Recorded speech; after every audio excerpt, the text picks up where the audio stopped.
போதைப்பொருள் பயன்படுத்தக்கூடிய ஒருவர் வேலைக்கு செல்லக்கூடியவராக இருந்தால் அவர் அந்த வேலைக்கு செல்வதிலே விருப்பம் இல்லாதவராக, விருப்பம் குறைந்தவராக, வேலைக்கு லீவ் போடக்கூடியவராக இருப்பார்.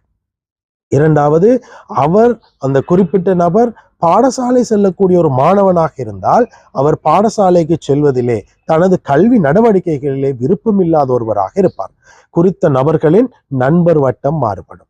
இவ்வளவு காலமும் நல்ல நண்பர்களோடு, அழகான நண்பர்களோடு பழகி இருப்பார்கள்.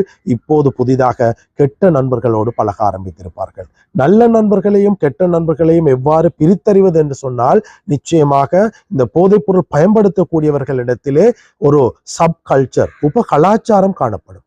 இந்த உப கலாச்சாரத்தை அவதானிப்பதனூடாக நாங்கள் குறித்த நபர்களை இனம் கண்டு கொள்ளக்கூடிய சந்தர்ப்பம் இருக்கிறது. எனவே இந்த உபகலாச்சாரங்களை நாங்கள் அவதானிக்கும் போது நாங்கள் வாழக்கூடிய பிரதேசத்தில் இருக்கக்கூடிய கலாச்சாரங்களையும் நாங்கள் கவனத்தில் கொள்ள வேண்டியது கட்டாயமாக இருக்கிறது. ஒரு சில சந்தர்ப்பங்களிலே பச்சை குத்துதல் அல்லது டட்டூஸ் என்று சொல்வார்கள்.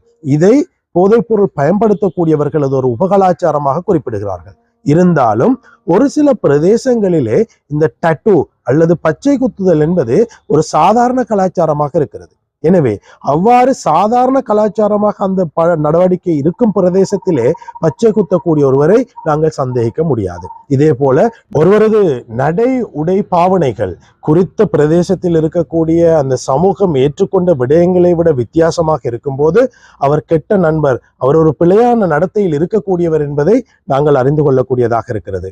எனவே நட்பு வட்டத்துக்குள்ளே ஏற்படக்கூடிய இவ்வாறான திடீர் மாற்றங்கள் நிச்சயமாக போதைப்பொருள் பயன்பாட்டின் ஒரு அறிகுறியாக இருக்கிறது. அதே போல அவர் பிரச்சனைகளிலே ஈடுபட ஆரம்பிப்பார்.